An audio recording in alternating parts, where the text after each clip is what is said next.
नमस्कार दोस्तों। हम जैसे कि बात कर रहे थे स्तुति और आवाहन किताब के लेखक सौरभ कुरैशी से। तो अभी तक हमने जाना था उनसे कि कैसे उन्होंने इन कैरेक्टर को डेवलप किया और कैसे कैरेक्टर डेवलप हुए। इसका तब सर मैं एक क्वेश्चन आपसे एक जैसे कि अभी आपने साक्षी और निरीक्षकों के बारे में आप बता रहे थे, तो इसका क्या कॉन्सेप्ट था? ये कॉन्सेप्ट समझ में नहीं आया है। देखिए, साक्षी और मृत्युशील का कॉन्सेप्ट अभी आपको समझ में नहीं आएगा। अभी जी जी थर्ड पार्ट से उनके बारे में और जो डिटेल्स आपको मिलेंगे वो रिवील होंगे। जी और डेफिनेटली मैं उनको मतलब इस बुक का सबसे खतरनाक कैरेक्टर मानता हूँ। जी और जी कैरेक्टर खतरनाक इसलिए मानता हूँ क्योंकि वो क्या करने वाले हैं, कब करने वाले हैं और क्यों करने वाले हैं, ये उनके अलावा कोई नहीं जानता है। जी तो कभी-कभी तो मैं उनके बारे में जब मैं लिख रहा होता हूँ, जिस तरह से वो मतलब अपने एक्शंस निकालते हैं, कभी-कभी तो मुझे खुद समझ में नहीं आता है कि ये क्या करने वाले हैं। और आगे जी जाकर के जब स्टोरी टर्न लेती है, तब समझ में आता है, अच्छा इन्होंने ये गड़बड़ करी थी, तब आगे जाकर के ये सिचुएशन ऐसी बन रही है।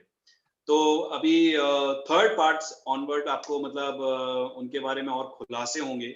और वो मेरे ख्याल से साक्षी और मृत्युशील दोनों, और इनफैक्ट नीलकमल को भी अगर आप ऐड करना चाहें तो कर सकते हैं। ये तीनों इस पूरी कहानी के सबसे ज़्यादा खतरनाक और सबसे ज़्यादा रहस्यमय मतलब पात्र हैं ये। पात्र। और अ, मतलब इनके बारे में जैसे आप जानेंगे तब आपको पता पड़ेगा कि ये किस तरह से अपना गेम खेल रहे हैं और किस तरह से वो गेम के चक्कर में ये पूरा श्रीमंत परिवार फंसा हुआ है। तो आप आने वाले खंडों का इंतज़ार कीजिए, उसमें आपको इन सब के बारे में बहुत कुछ जानने को मिलेगा। अच्छा, एक चीज और मेरे दिमाग में जो मुझे स्पेशली क्वेश्चन रहा है, जब मैं आह्वान पढ़ रहा था और मैंने इस दूसरी किताब को जैसे पढ़ना स्टार्ट किया, तो मैं उसी एक कैरेक्टर को ढूंढ रहा था, वो था मृत्यु से। क्योंकि वो एक ऐसा कैरेक्टर है कि पता नहीं चलता कब क्या कर दे। जैसा आप बता रहे थे, एकदम काला लवादा पहन जाता है, असीम शक्तियों का भंडार उसके अंदर। ये क्या बला है? थोड़ा मृत्यु से के बारे में थोड़ा सा आप बताइए। नहीं, मैं मृत्युशील और साक्षी के बारे में मैं कुछ भी नहीं कह सकता हूँ। मैंने जैसे बताया आपको, वो जी सबसे ज़्यादा रहस्यमय कैरेक्टर्स हैं इस कहानी के। और जी वो जितना मुझे बताते हैं और जितना मैं उनसे पूछ जी पाता हूँ, वो उतना ही मुझे पता पड़ पाता है और उतना ही मैं लिख पाता हूँ।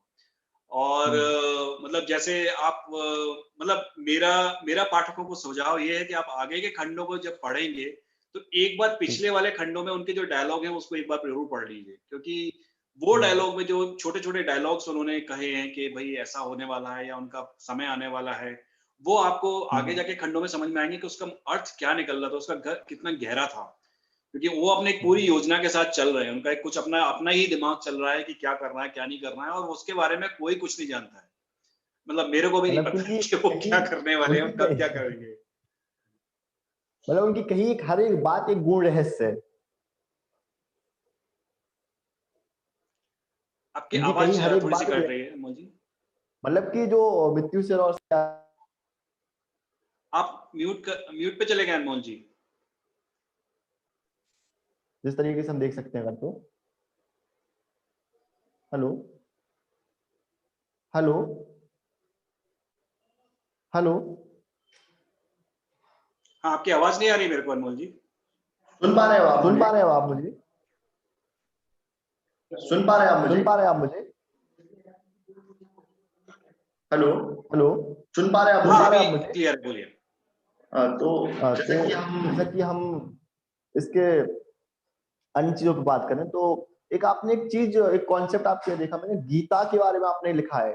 तो एक प्रकार की नहीं, आपने कई प्रकार की गीताओं के बारे में से लिखा है। तो और जहां तक मुझे पता है और मैंने जितना पढ़ा है या लोगों से सुना है, तो श्रीमद् भगवत गीता एक ही के बारे में सुना है। इसमें आपने अलग अलग गीताओं के बारे में बताया, तो इसका क्या ये कहाँ से, क्या सच में इतनी सारी गीता है देखिए, कि एक ही गीता है? ये मेरे लिए भी एक चौंकाने वाला विषय था। और जब मैं ये रिसर्च कर रहा था कहानी के बारे में, तो जैसे मैंने जी बताया कहानी की शुरुआत ही गीता से, श्रीमद् भगवत गीता से हुई थी। तो डेफ़िनेटली मेरा जो अप्रोच थी जी महाभारत को वो देखने की, वो एक नज़रिया भगवत गीता से ही बना था। बट जब महाभारत पढ़ रहा था तो मुझे और भी गीताओं का पता पड़ा। और उद्धव गीता है, जैसे आपकी आगे जाके जो एक उत गीता करके भी नाम से आई है। और इसके बाद जो मुझे एक बहुत इंटरेस्टिंग फैक्ट पता पड़ा, पता नहीं लोगों को पता है कि नहीं, कि श्री कृष्ण जी ने अर्जुन को गीता 2 बार सुनाई थी। एक तो युद्ध से पहले और एक युद्ध के बाद, बहुत बाद में, जब अर्जुन ने उनसे कहा था कि प्रभु आपने वो जो ज्ञान मुझे दिया था युद्ध भूमि में, उसको मैं भूल चुका हूँ, तो कृपया करके आप मुझे दोबारा से वो बताइए। तब उन्होंने कहा था कि भई वो मतलब जिस मनोभाव से मैंने तुमको कहा था, वो उस मनोभाव तो अब होना नहीं है, और तुम मतलब मुझे लगता नहीं था कि तुम इतनी जल्दी भूल जाओगे। तो उन्होंने थोड़ा-सा उसका और सार एक करके बताया था, तो वो एक अलग गीता है, और वो भी कृष्ण ने अर्जुन को ही कही थी। तो जब ये मुझे पता पड़ा तो मुझे काफ़ी इंटरेस्टिंग लगा कि गीता का मतलब सिर्फ़ मतलब भगवद गीता नहीं है। गीता का मतलब ऐसा है कि कुछ ज्ञान की बातें जिनको आप एक छंद या गायन के तौर पे भी ले सकते हैं, या उसको बता सकते हैं।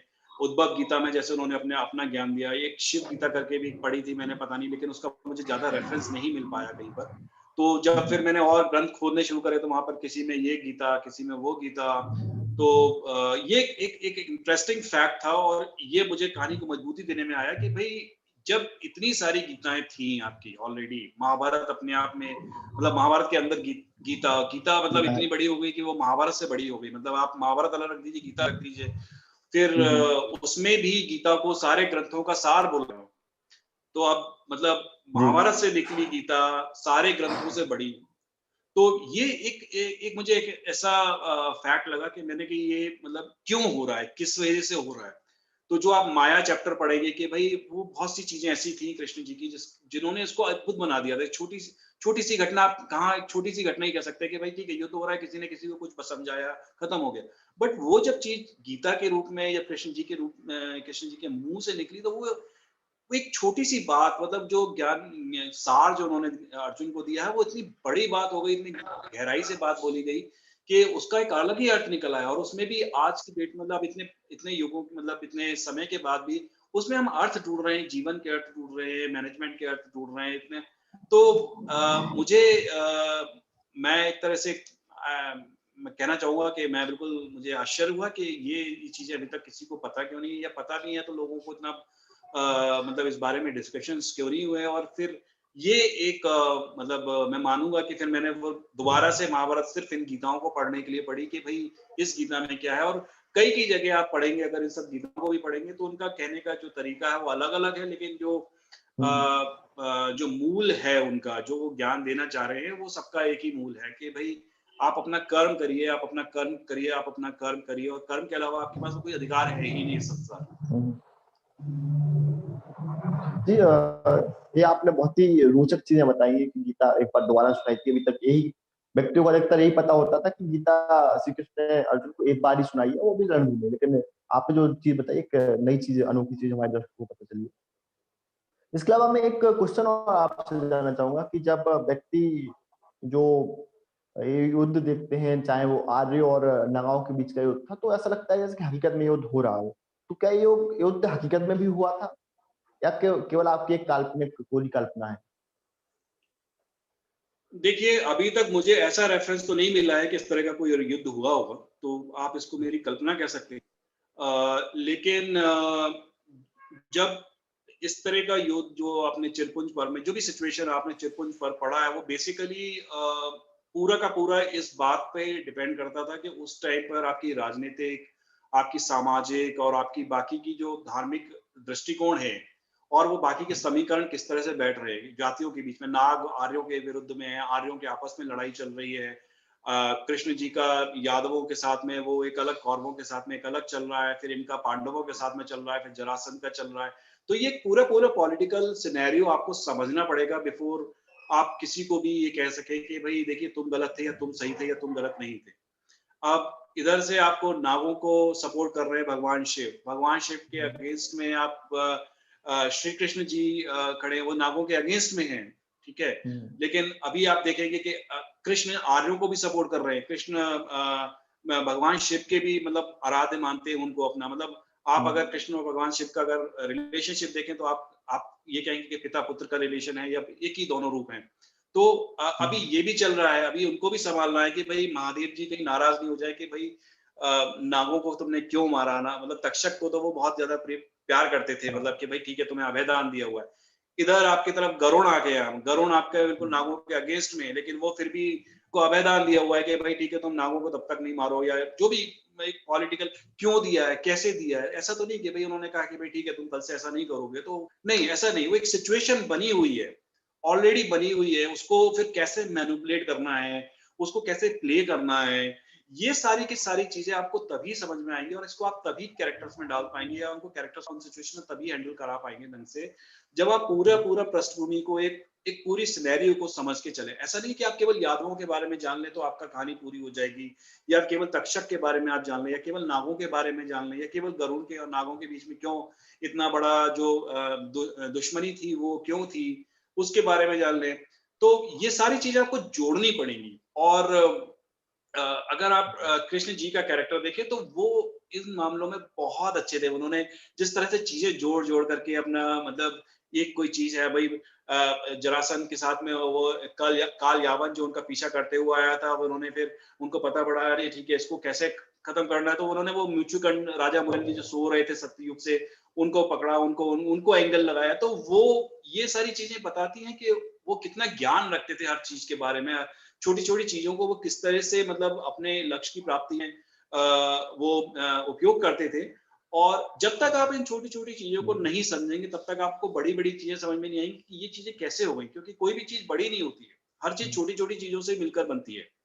तो ये मेरे लिए बहुत इंटरेस्टिंग जर्नी रही कि जब मैं ये पढ़ रहा था तो मैंने कहा अच्छा अच्छा ऐसे ऐसा भी हुआ था, अच्छा इसकी वजह से ऐसा हुआ होगा, अच्छा उसकी वजह से ऐसा हुआ होगा, गीता की वजह से ऐसा हुआ, उसकी वजह से ऐसा हुआ, अच्छा उस कैरेक्टर की वजह से ऐसा हुआ, अच्छा जरासंध को छुड़ा करके उन्होंने उसके बच्चे, उसके जो बेटा था उसी को राजा बनाया, क्यों बनाया, पॉलिटिकल सिनेरियो क्या रहेगा उसका, और उसका जो समीकरण बन रहे हैं पांडवों के साथ में बन रहे हैं।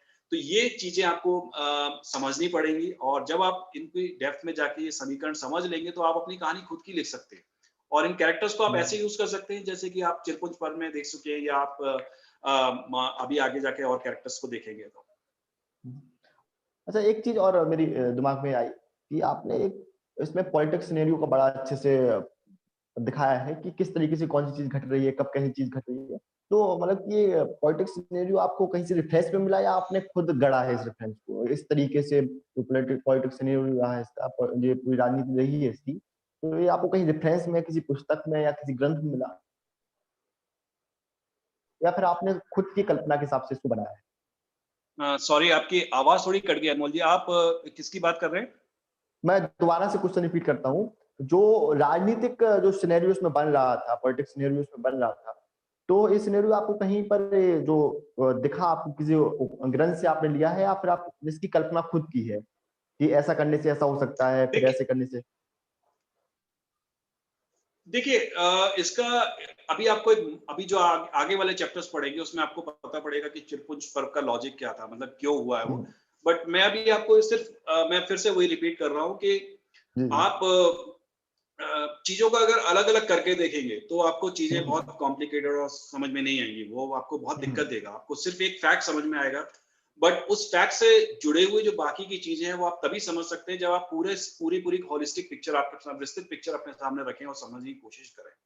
ठीक है, तो अभी जैसे कृष्ण जी का जो कैरेक्टर अगर आप महाभारत में पढ़ेंगे, उसके बारे में अगर आपने हरिवंश पुराण में अगर नहीं पढ़ा है तो आपको बहुत सी चीजें गायब हो जाएंगी आपके दिमाग से, आपको बहुत सी चीजें दिखेंगी ही नहीं कि भाई वो यादवों की जो पॉलिटिक्स चल रही थी वो कृष्ण जी ने कैसे हैंडल करी है, कि भाई कंस के वध के बाद उनके तो जो कंस के जो प्रिय जो लोग थे वो कृष्ण के अगेंस्ट हो गए थे, फिर उन्होंने कैसे उनको हैंडल किया, कैसे उस टाइम में जरासंध के अटैक भी हो रहे थे, लगातार जरासंध अटैक कर रहा था। Jarasandh was very very powerful king, very very powerful, और उसको इन्होंने 17 बार हराया है कृष्ण जी ने। तो आप सोच सकते हैं कि मतलब इन्होंने क्या किया होगा, क्योंकि यादवों के पास ताकत नहीं थी इतनी। यादवों की अगर मिलिट्री पावर अगर आप देखेंगे जरासंध के कंपैरिजन में तो नहीं थी। आप सिर्फ इस बात से अंदाजा लगा लीजिए कि महाभारत में 18 अक्षौहिणी सेना लड़ी थी, और जरासंध जब भी आक्रमण करता था मथुरा पर तो उसके पास कम से कम 5 अक्षौहिणी सेना होती थी। जब पहली बार आक्रमण किया था शायद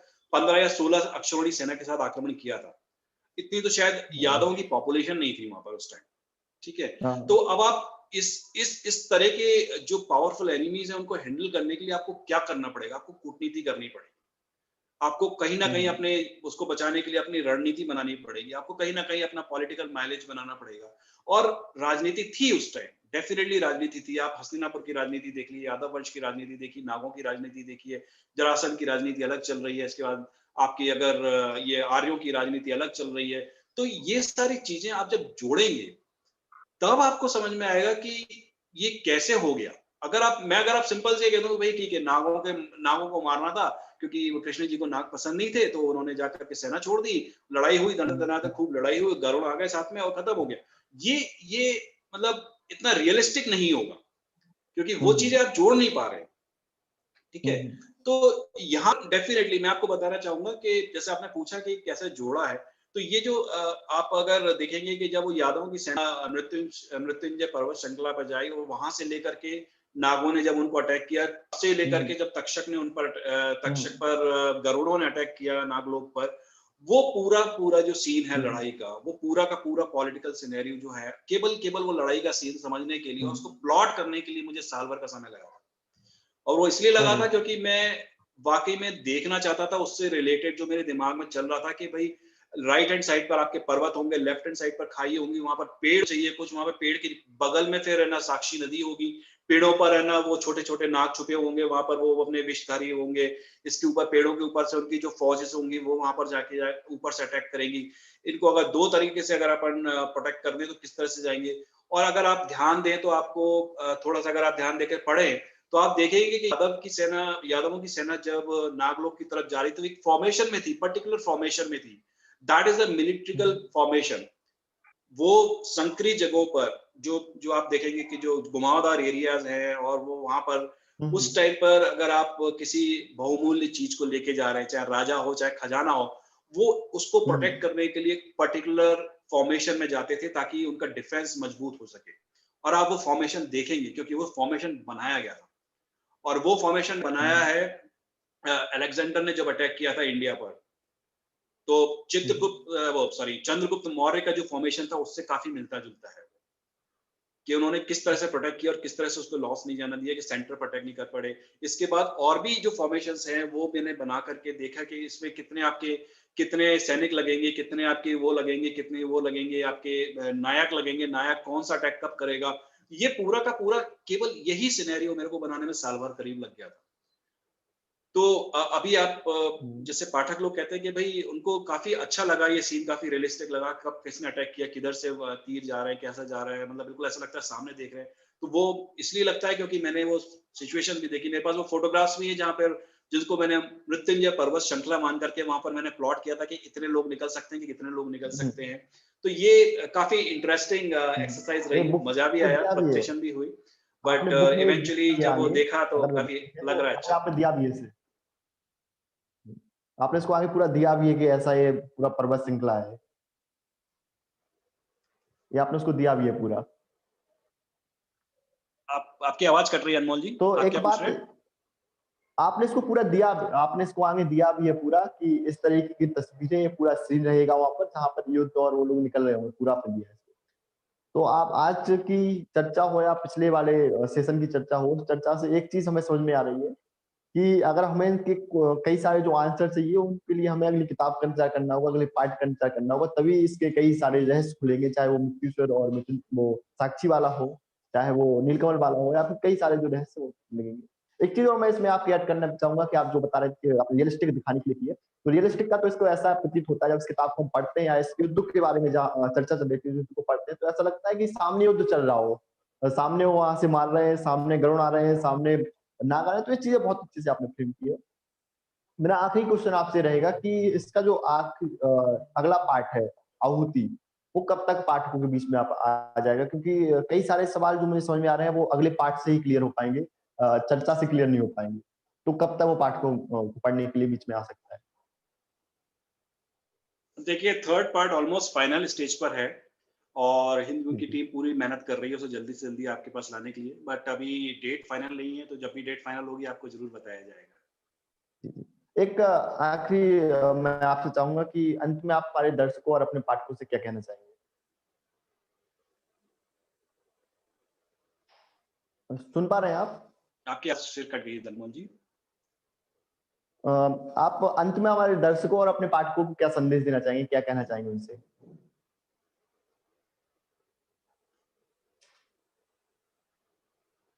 आप अंत में हमारे दर्शकों और अपने पाठकों को क्या संदेश देना चाहेंगे?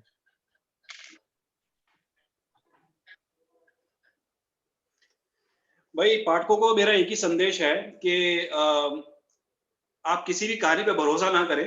आप अपना सच खुद खोजने की कोशिश करें, क्योंकि आपका जो सच होगा उस सच्ची कहानी दुनिया में कोई नहीं हो सकती है। तो अपना सच खुद खोजने की कोशिश करें। कोई कुछ भी बोले, कुछ भी समझाए, इस ग्रंथ में ये लिखा है, उस ग्रंथ में वो लिखा है, इसमें ऐसा है, इसमें वैसा है। अच्छी बात है। आप अगर खुद पढ़ें और अपनी अपनी समझ से उसको जो लिखा है उसको समझने की कोशिश करेंगे, तो मैं समझता हूँ आपको बहुत ज़्यादा फ़ायदा होगा और आपको एक खुशी भी मिलेगी कि भई आपने खुद समझ के अपने हिसाब से अपने उसको बढ़ाने की कोशिश करी है। जी, सौरभ जी बहुत-बहुत धन्यवाद, आपने अपना इतना कीमती समय हमें दिया और हमारे साथ एक नहीं बल्कि 2 सेशन किए। बहुत-बहुत धन्यवाद। आशा है कि बहुत-बहुत अ, धन्यवाद अनमोल जी, जो नई आपका और किताब सभी आपकी है वो पाठकों का और इस दर्शकों तरह का। बहुत अच्छी यही आएगी सब। और सब लोग इसे नमस्कार। पढ़ेंगे। नमस्कार। नमस्कार।